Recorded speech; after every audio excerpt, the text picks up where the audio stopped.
Ma femme s'est moquée de moi devant sa mère, me traitant de grosses blagues au lit, je les ai laissés rire, j'ai tourné la page, et maintenant elle me supplie de revenir. Moi, 34 ans, je n'aurais jamais pensé être le genre de gars à écrire un de ces posts Reddit, mais me voilà. Je suis marié à ma femme, 32 ans, depuis 6 ans. 9 ans ensemble. Je me suis toujours considéré comme un mec bien. Ancien athlète universitaire, lacrosse. Aujourd'hui, je travaille comme responsable régional des ventes pour une société d'équipements médicaux. Ce n'est pas le boulot le plus excitant du monde, mais ça payait suffisamment bien pour qu'on ait une vie confortable en banlieue. Pas d'enfant, elle n'était jamais prête pour ça.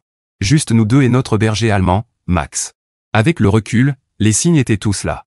Mais vous savez comment c'est, on ne voit pas les drapeaux rouges quand on porte des lunettes roses.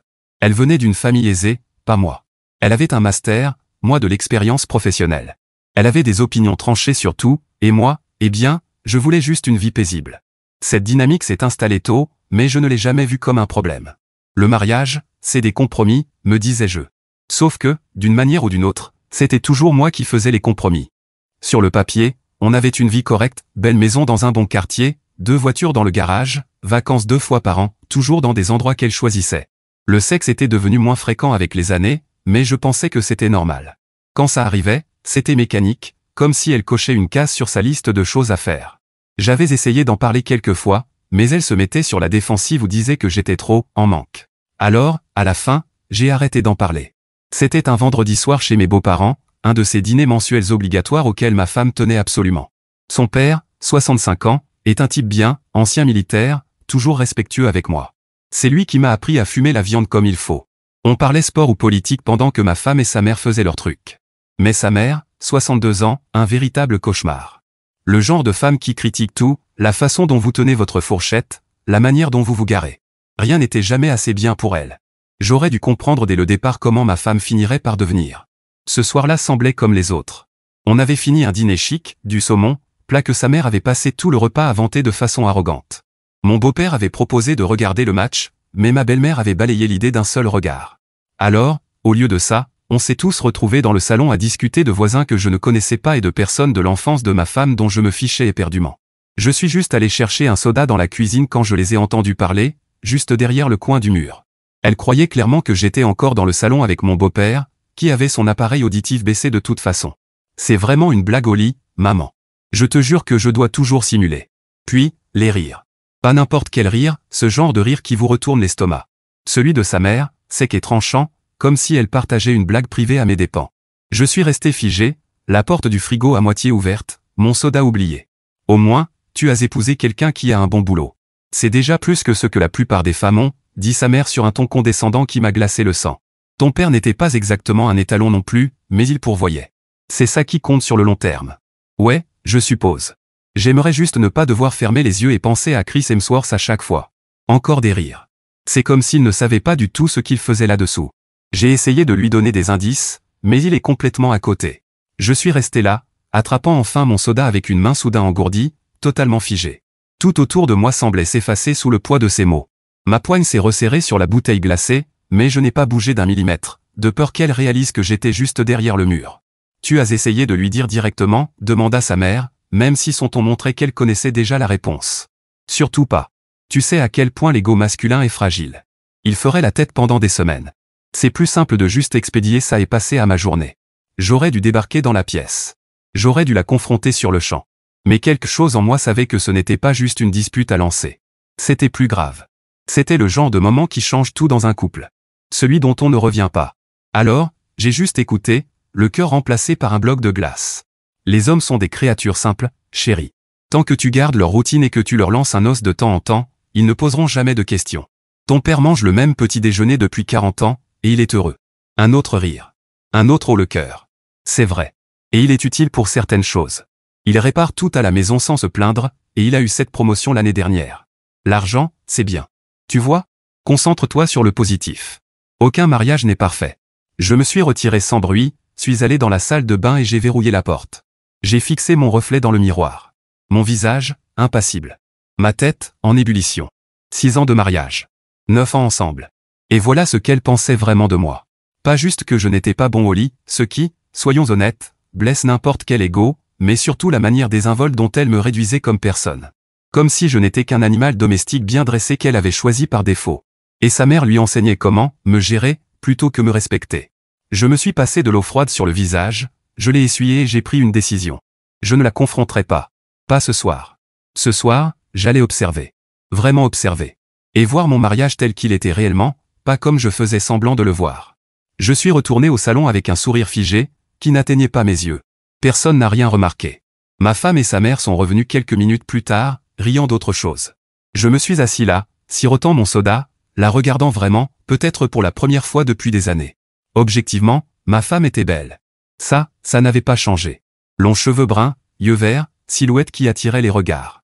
Mais en la regardant rire avec sa mère, j'ai vu quelque chose que j'avais toujours ignoré, une certaine froideur dans ses yeux, un calcul dans son sourire. La manière dont elle jetait un coup d'œil de temps en temps pour vérifier que j'étais bien là où elle m'attendait, comme on vérifie qu'un meuble est toujours à sa place. Le reste de la soirée est passé en brouillard. Je répondais quand on me parlait directement, je riais au bon moment, je jouais mon rôle à la perfection, tout en ayant l'impression de flotter hors de mon corps, observant cette version triste et diminuée de moi-même, dressée comme un phoque de cirque. Sur le chemin du retour, ma femme défilait sur Instagram, me montrant parfois des photos de gens de son lycée ou de la fac que je ne connaissais pas et dont je me fichais. Je faisais les sons appropriés d'intérêt pendant que mon esprit tournait à plein régime. « Allô, Marie ?» dit-elle en me donnant un petit coup de coude. « Tu es silencieux ce soir. »« Juste fatigué ?» ai-je répondu. « Longue semaine. » Elle a accepté l'explication sans poser de questions et est retournée à son téléphone. Elle ne se donna même pas la peine de creuser davantage. Pourquoi l'aurait-elle fait? Dans son esprit, je n'étais que le mari prévisible, celui qui ne remet jamais rien en question, qui ne surprend jamais, qui ne s'écarte jamais du scénario qu'elle avait écrit pour nos vies. En rentrant à la maison, je laissais Max sortir dans le jardin pendant qu'elle montait à l'étage pour se préparer à aller se coucher. Notre routine nocturne, aussi prévisible que le lever du soleil. Je restais dans le jardin sombre, à regarder mon chien courir après des ombres avec une joie simple que j'enviais. Quand est-ce que je suis devenu ce type-là? Murmurais-je pour moi-même. Je me passais de l'eau froide sur le visage dans la salle de bain du rez-de-chaussée et me regardais longuement dans le miroir. Putain, quand est-ce que je suis devenu ce type-là? À la fac, j'étais capitaine de l'équipe de cross. J'avais confiance en moi, des options, du respect. J'étais le gars qui poussait les autres à continuer l'entraînement quand ils voulaient arrêter. Je n'avais pas le corps de ces influenceurs fitness d'Instagram, mais j'étais solide. Épaules larges, bras forts, une carrure qui attirait les regards. Plus important encore, j'avais ce feu dans les yeux, un but, du respect de moi-même. Aujourd'hui, j'étais encore en assez bonne forme, mais quelque chose avait changé. Pas seulement physiquement, mais dans ma façon de me tenir. Avec le temps, j'avais commencé à me voûter, à éviter les regards, à dire « désolé » pour des choses qui n'étaient même pas de ma faute. Mon esprit se mit à passer en revue tous ces petits moments qui, soudain, prenaient sens. La façon dont elle se détournait quand j'initiais le sexe, ses yeux levés au ciel quand je parlais, les blagues à mes dépens devant des amis, le rejet constant de mes avis sur tout, du choix d'un film à celui d'une voiture. Il y a eu cette fois où je voulais partir en week-end pêche avec mes potes, et elle avait tellement dramatisé que j'étais égoïste que j'avais fini par annuler. Ou encore cette fois où j'étais enthousiaste à propos d'une offre d'emploi dans un autre état, synonyme de grosse promotion, et qu'elle l'avait écartée d'emblée, sans même en discuter. La façon dont elle contrôlait notre agenda social, les restaurants où l'on mangeait, les gens que l'on fréquentait. J'avais tout balayé d'un revers de main, me disant que c'était les trucs normaux d'un mariage. Femme heureuse, vie heureuse, et toutes ces conneries que répètent les vieux collègues. Mais là, je comprenais que je m'étais fait avoir. J'avais abandonné petit à petit tout ce qui faisait que j'étais moi, morceau par morceau, compromis après compromis, jusqu'à devenir une coquille vide vivant la vie que quelqu'un d'autre avait imaginée pour moi. Je pris une serviette, m'essuyai le visage et pris une décision sur le champ. Ce n'était plus à propos d'elle. C'était à propos de moi. Du mec que j'étais et de celui que j'avais laissé tomber. Quand je montais à l'étage, elle était déjà au lit, scrollant sur son téléphone comme tous les soirs, la lumière bleue éclairant son visage dans l'obscurité. « Est-ce que tu me respectes ?» demandai-je soudain.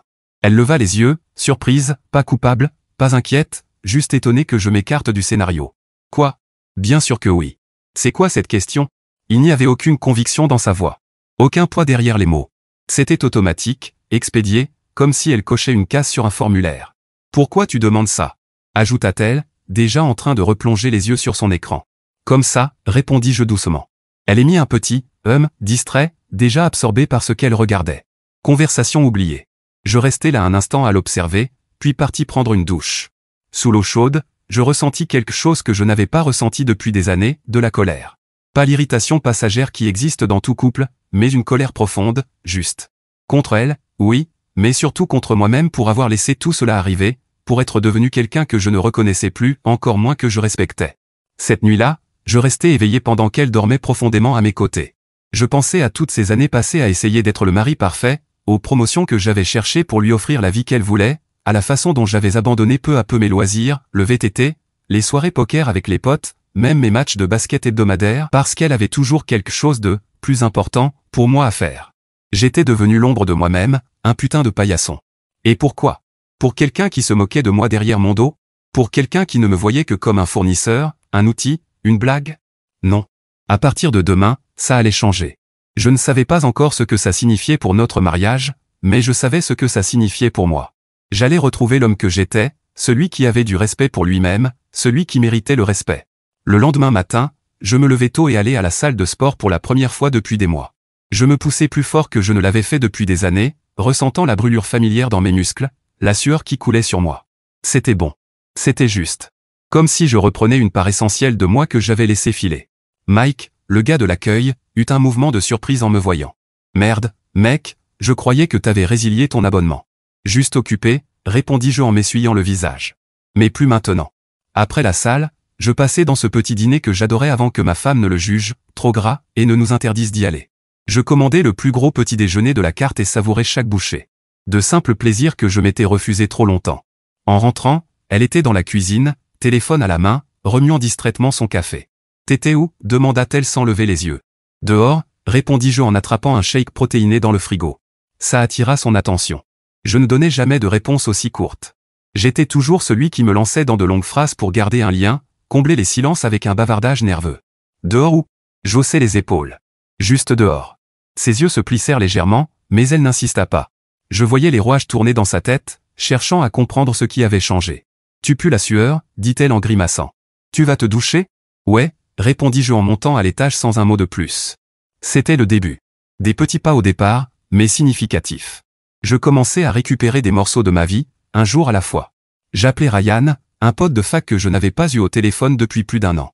Pas parce qu'on s'était brouillé, mais parce que ma femme avait toujours des remarques, qu'il était immature, qu'elle n'aimait pas sa copine, que c'était bizarre de garder des amitiés d'université quand on devrait se concentrer sur des relations d'adultes. Petit à petit, j'avais cessé de l'appeler, cessé de répondre à ses messages, jusqu'à ce que l'amitié s'efface. « Mec, je croyais que t'étais mort ou quoi » s'exclama-t-il en entendant ma voix. On rit, on rattrapa le temps perdu, et on prévit de se voir le week-end suivant. Je ne demandais pas la permission. Je ne consultais pas, madame. Je pris juste rendez-vous. Au boulot, je commençais aussi à poser des limites. Plus question de rester tard pour finir le travail des autres. Plus question de prendre des projets en plus juste pour impressionner les patrons. Je me concentrais sur ce que je savais faire, conclure des contrats, gérer mon équipe, obtenir des résultats. Mon directeur régional remarqua le changement immédiatement. « Quoi que tu es en ce moment, continue comme ça », dit-il après que j'eus décroché le compte Peterson qu'on convoitait depuis des mois. « T'es en feu. » Je hochais simplement la tête, mais à l'intérieur je pensais, voilà qui je suis vraiment, quand je n'essaie pas de me rapetisser pour coller aux attentes de quelqu'un d'autre. À la maison, la dynamique changeait aussi. Ma femme me regardait plus attentivement, posait plus de questions, essayait même d'initier des rapports, ce qui était devenu rare ces dernières années. Je refusais. Pas envie, dis-je en me tournant et en feignant de m'endormir, tandis qu'elle restait là, stupéfaite. Je ne l'avais jamais repoussée auparavant. Peu importe ma fatigue ou mon stress, j'étais toujours disponible quand elle daignait montrer de l'intérêt. Voir la confusion sur son visage valait presque tout. Presque. « Tu te sens bien » demanda-t-elle, avec une véritable inquiétude dans la voix pour la première fois depuis longtemps. « Juste fatigué » répondis-je. La même excuse qu'elle m'avait servi des dizaines de fois. Elle se recula de son côté du lit, et je sentis qu'elle me fixait, tentant de comprendre ce qui se passait. Parfait. Qu'elle se pose des questions, pour changer. La semaine suivante, je poursuivis ma petite révolution silencieuse. Tous les matins à la salle de sport, je préparais aussi ce rendez-vous avec Ryan. J'avais même ressorti mon vieux VTT du garage, je l'avais retapé et j'étais allé rouler sur les sentiers locaux. Je suis rentré couvert de boue et de sueur, plus vivant que je ne l'avais été depuis des années. Ma femme était dans la cuisine quand je suis entré, le visage strié de terre et le sourire aux lèvres. « Mais qu'est-ce que » dit-elle, en regardant la boue que je traînais partout. « Où étais-tu » ? « VTT » répondis-je en attrapant une Gatorade dans le frigo. J'avais oublié à quel point ça m'avait manqué. « Depuis quand tu fais du VTT » demanda-t-elle. Et je réalisais avec un choc que nous étions ensemble depuis assez longtemps pour qu'elle n'ait jamais vu cette partie de moi. J'avais arrêté avant que notre relation ne devienne sérieuse. « Depuis la fac » répondis-je. J'allais sur les sentiers tous les week-ends. « Eh bien, tu mets de la boue partout » dit-elle en fronçant les sourcils. Et tu ne penses pas que tu es un peu vieux pour ce genre de choses? Et si tu te blessais? Et voilà. La petite remarque qui mine, la critique implicite, cette façon qu'elle avait de m'infantiliser. Je ne l'avais jamais remarqué auparavant, ou si je l'avais fait, je l'avais balayé d'un revers de main. Plus maintenant. Je vais nettoyer, répondis-je, ignorant le reste. Et vendredi, je vois Ryan, au fait. Ryan de la fac? Je croyais que vous n'étiez plus proche. On se reconnecte, dis-je simplement en montant me doucher avant qu'elle puisse répondre. Le vendredi soir arriva, et pour la première fois de notre mariage, je sortis sans lui donner un itinéraire détaillé, où j'allais, avec qui, et à quelle heure je rentrerais. Je me contentais de dire, je vais voir Ryan. À plus tard. Son expression valait de l'or, un mélange de confusion, d'irritation et d'autre chose. De l'inquiétude, peut-être. Pas de l'inquiétude pour moi, mais la peur de perdre le contrôle. Ryan m'attendait dans notre vieux bar préféré. Putain, il est vivant, s'exclama-t-il en me serrant dans ses bras. Sérieusement, mec. T'étais où? On passa la soirée à rattraper le temps perdu, à rire, à se souvenir des années de fac. Il me parla de son nouveau boulot, de ses fiançailles récentes avec une femme qui n'était pas l'ex que ma femme n'avait jamais supporté. Je lui racontais, pas tout. Pas encore. Mais je laissais entendre que ça n'allait pas fort à la maison. Sans vouloir t'offenser, mec, mais je m'en doutais un peu, dit-il en commandant une autre tournée. Tu avais disparu. Et quand on te voyait, t'étais différent, comme éteint. Ouais, admis-je. Je me suis perdu en route. Content de te retrouver, dit-il en cognant sa bouteille contre la mienne. Ta sale gueule m'avait manqué. Je ne consultais pas mon téléphone une seule fois de la soirée. Quand je rentrais vers minuit, ma femme était assise dans le lit, les bras croisés. Où étais-tu? Lança-t-elle. Je t'ai envoyé des messages pendant des heures. Je sortis mon téléphone, une suite de SMS de plus en plus agacés. Désolé. J'avais mis sur silencieux. J'ai perdu la notion du temps. Tu peux pas disparaître comme ça, cracha-t-elle. J'étais morte d'inquiétude. Non. Elle n'était pas inquiète.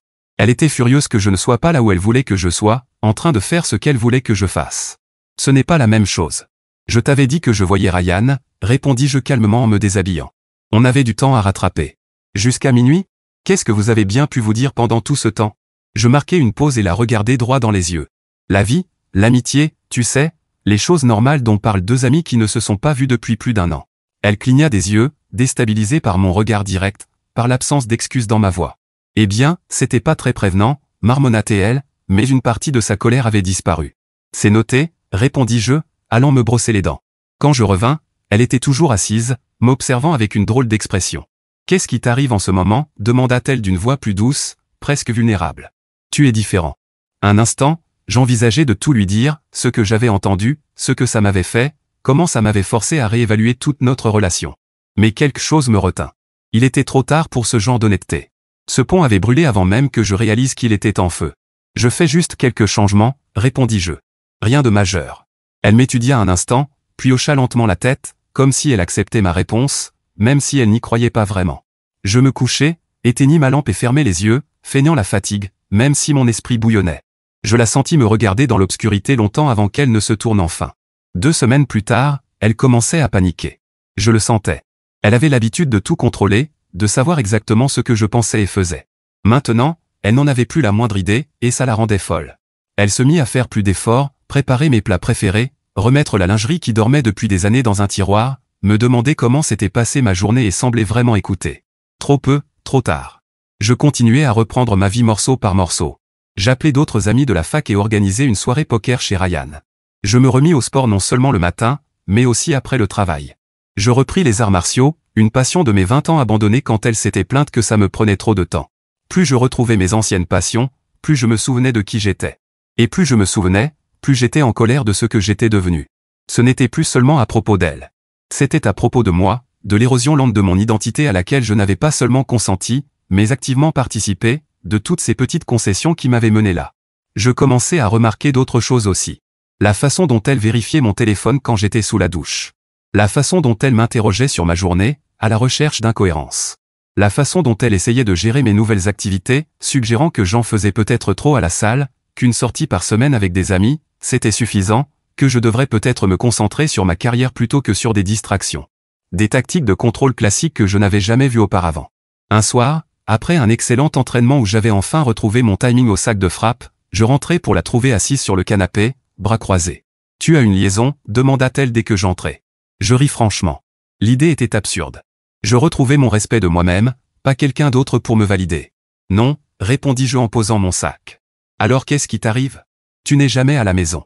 Tu me parles à peine. Tu ne me touches plus. Je posai mes clés et la regardai vraiment. Pourquoi ça t'intéresse? Ça la déstabilisa. Comment ça, pourquoi ça m'intéresse? Tu es mon mari. Vraiment? Parce que ces dernières années, j'ai l'impression d'être juste le type qui paie les factures et qui existe en arrière-plan de ta vie. Son visage se colora. C'est pas vrai. Ah non?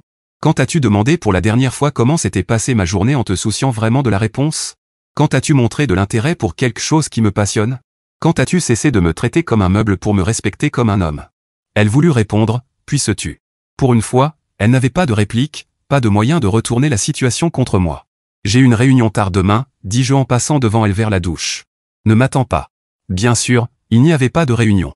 Mais elle n'avait pas besoin de savoir que j'avais parlé à un avocat, que j'examinais mes options, que je regardais des appartements. Elle n'avait plus besoin de rien savoir de ma vie. Parce que pour la première fois depuis des années, ma vie redevenait mienne. Le lendemain, au travail, je conclus 2 affaires coup sur coup, portées par cette vague de clarté et de confiance qui montait depuis cette nuit chez ses parents. Mon équipe remarqua le changement. La concentration plus nette, la présence plus affirmée en réunion, le fait que j'avais cessé de m'excuser d'occuper de l'espace. Quoi que tu fasses, continue, m'avait dit mon assistante après que j'eus bouclé une négociation particulièrement difficile. Tu es en feu, en ce moment. Je m'étais contenté de sourire. Ce que je faisais, c'était simplement me souvenir de ma valeur. Quand je suis rentré ce soir-là, plus tard que d'habitude, alors qu'il n'y avait pas eu de réunion, elle m'attendait. Dîner sur la table, vin servi, faisant un effort, jouant le rôle de l'épouse attentionnée. J'ai pensé qu'on pourrait dîner ensemble, dit-elle, une gaieté forcée dans la voix. Ça fait longtemps qu'on n'a pas vraiment parlé. Je m'assis, plus par curiosité qu'autre chose. Quelle version d'elle-même allait-elle présenter ce soir? L'épouse inquiète? La séductrice? La victime? Elle choisit l'épouse inquiète. J'ai l'impression qu'on est déconnecté ces derniers temps, dit-elle en tendant la main vers la mienne. Je la laissai prendre ma main, ne ressentant rien à son contact. Tu me manques. Vraiment? Demandai-je, réellement curieux. Bien sûr que tu me manques, s'exclama-t-elle, l'air blessé. Tu es mon mari. Je t'aime. Des mots qu'elle n'avait pas prononcés depuis des mois, peut-être plus longtemps. Des mots qui autrefois m'auraient fait fondre, me rendant impatient de réparer ce qui n'allait pas, de revenir au statu quo de notre relation déséquilibrée. À présent, il tombait à plat. Des syllabes vides venant de quelqu'un qui m'avait qualifié de plaisanterie devant sa mère. Qu'est-ce que tu aimes chez moi? Demandai-je en prenant une gorgée de vin. Elle cligna des yeux, déstabilisée. Quoi? C'est une question simple. Qu'est-ce que tu aimes chez moi? Pas ce que je fais pour toi, pas ce que je t'apporte.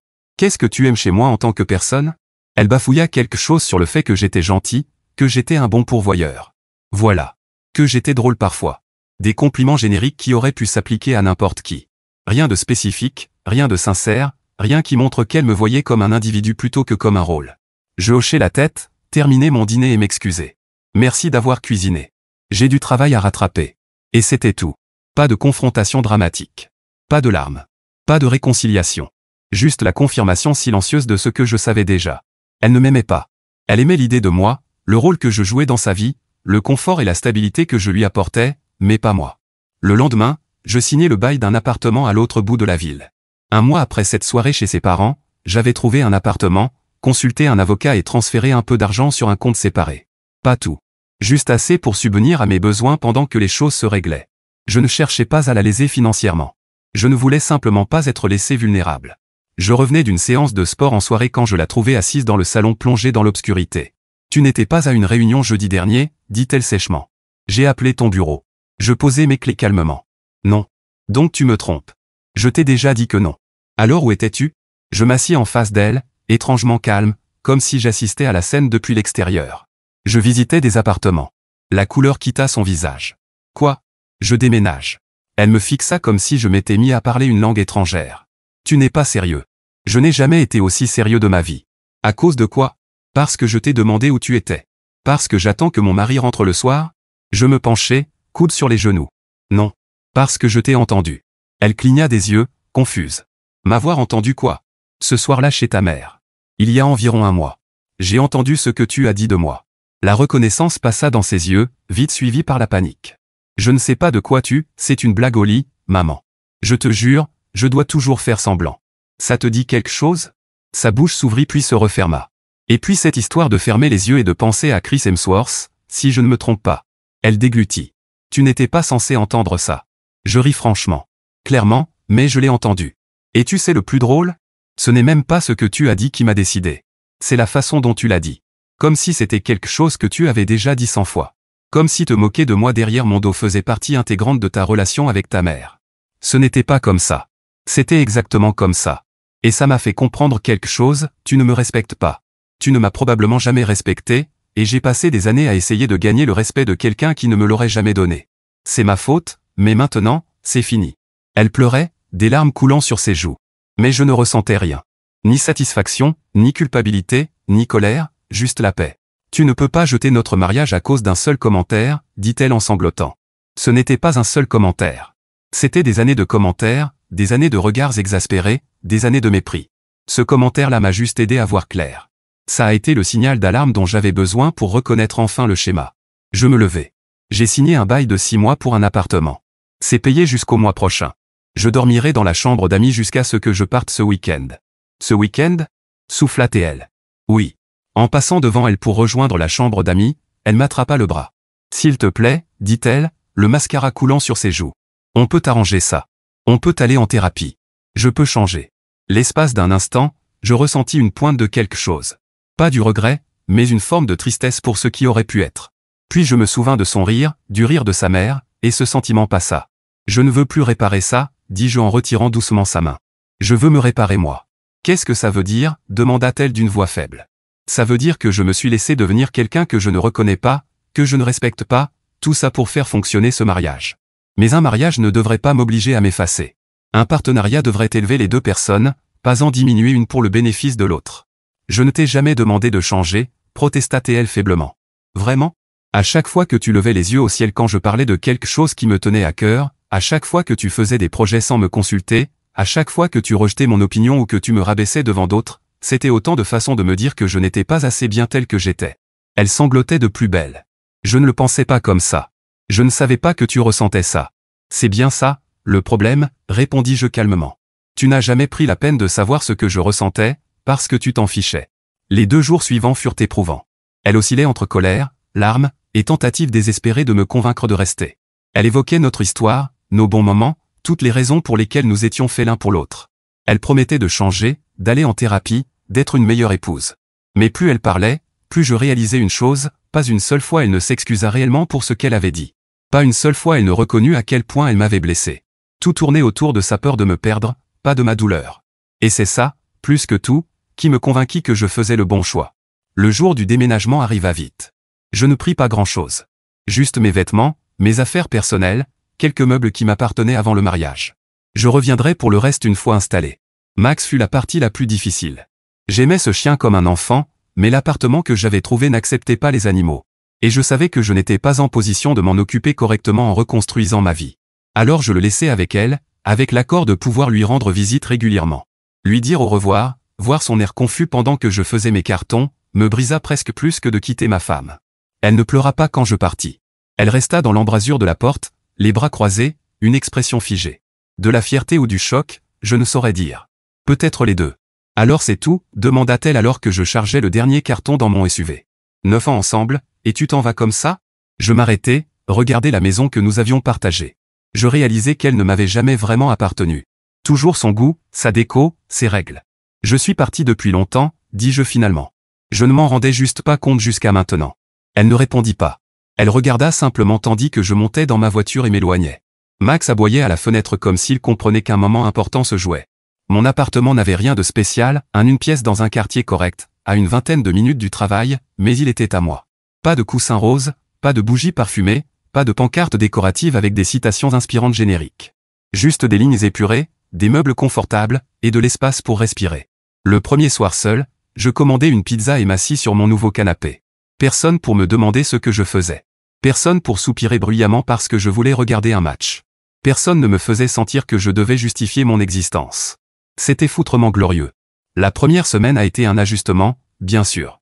J'ai eu des moments de doute, des moments où je me suis demandé si je n'avais pas réagi de manière excessive. Mais ensuite je me souvenais à quel point elle m'avait facilement, et si négligemment, rabaissé devant sa mère, comment elle avait ri de moi, et je savais que j'avais fait le bon choix. Au cours des mois suivants, je me suis concentré entièrement sur ma reconstruction.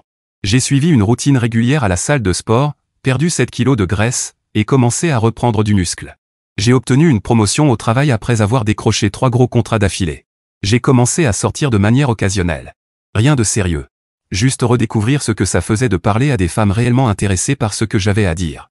Ma femme, bientôt ex-femme, a tout essayé. Appel téléphonique en pleurs, texto furieux, visite à l'improviste à mon appartement, je ne saurais jamais comment elle a eu l'adresse. Elle a envoyé ses amis pour me raisonner. Elle a même demandé à son père d'intervenir, ce qui, en réalité, a été la seule conversation que j'ai prise au sérieux. Je ne sais pas ce qui s'est passé entre vous deux, m'a-t-il dit quand on s'est rencontrés. Et je n'ai pas besoin de le savoir, mais je veux que tu saches que je t'ai toujours respecté, mon garçon. Ça a signifié plus qu'il ne pouvait l'imaginer. Merci, monsieur, ai-je répondu. Ça compte beaucoup pour moi. Il a hoché la tête. Elle est dans un sale état, tu sais. Je suis désolé de l'apprendre. Tu le hais vraiment, demanda-t-il sans méchanceté. J'y ai réfléchi. Je suis désolé qu'elle souffre. Je n'ai jamais voulu ça. Mais je ne suis pas désolé d'être parti. Il m'a observé un instant, puis a de nouveau hoché la tête. Tu as l'air bien, mieux que je ne t'ai vu depuis des années, en fait. C'est le cas. Eh bien, quoi que tu décides, tu auras toujours mon respect. On s'est serré la main, et c'était tout. La procédure de divorce a suivi son cours. Elle s'est d'abord opposée, a refusé de signer les papiers, a essayé de faire traîner les choses, mais elle a fini par comprendre que je ne reviendrai pas. Nous n'avions pas d'enfants, et j'ai été équitable sur le partage des biens, donc ça aurait pu être bien plus compliqué. Elle a gardé la maison. J'ai conservé mes comptes de retraite. On a partagé le reste plus ou moins équitablement. Les avocats ont réglé les détails. Max, le chien, était légalement sa propriété dans le règlement. Une fois le divorce finalisé, j'ai déménagé dans un meilleur appartement, un 2 pièces avec un petit bureau et un balcon donnant sur la ville. J'ai acheté des meubles que j'aimais vraiment, accroché des tableaux qui avaient du sens pour moi, et fait de cet espace quelque chose qui me ressemblait totalement. Pour la première fois depuis près de 10 ans, je vivais dans un endroit qui reflétait authentiquement qui j'étais. 6 mois après avoir quitté la maison, j'étais légalement célibataire. Et pour la première fois depuis longtemps, j'étais sincèrement heureux. Bien sûr, il y avait encore des moments difficiles, les fêtes, les anniversaires, des mardis soirs aléatoires où un souvenir me frappait de plein fouet, et je me demandais ce qui aurait pu être si nous nous étions rencontrés en tant que personnes différentes, capables de vraiment nous voir et nous respecter. Mais ces moments devenaient de plus en plus rares avec le temps. Je me concentrais sur l'avenir, pas sur le passé, sur la construction, pas sur les regrets, sur le fait de devenir l'homme qui ne se laisserait plus jamais diminuer pour le confort de quelqu'un d'autre. Et ça marchait. Je le ressentais dans ma façon de me tenir, dans la manière dont les gens me répondaient, dans le fait que j'avais cessé de m'excuser de prendre de la place dans le monde. Environ 8 mois après mon départ, j'ai rencontré Megan lors d'un événement caritatif pour l'hôpital où elle travaillait comme kinésithérapeute. Elle était intelligente, drôle et étonnamment franche. Quand quelque chose que je disais l'intéressait, elle posait des questions, au lieu d'attendre poliment son tour pour parler. Quand elle n'était pas d'accord, elle le disait sans me faire me sentir idiot.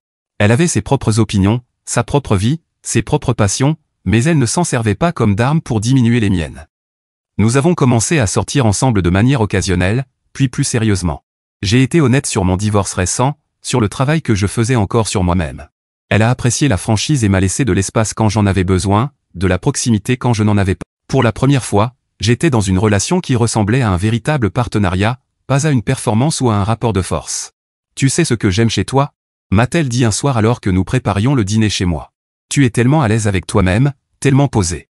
La plupart des hommes avec qui je sors essaient trop de m'impressionner ou cherchent constamment de l'assurance. J'ai failli éclater de rire. Si elle m'avait connu un an plus tôt, posé aurait été le dernier mot qu'elle aurait utilisé pour me décrire. Mais elle avait raison. J'avais changé, fondamentalement changé. Ce n'était pas une question d'être plus masculin ou plus affirmé ou plus quoi que ce soit. C'était une question d'authenticité, de vivre intentionnellement plutôt que de manière réactive, de m'accorder assez de valeur pour attendre des autres qu'ils me valorisent aussi. C'est ce que mon ex-femme n'avait jamais compris.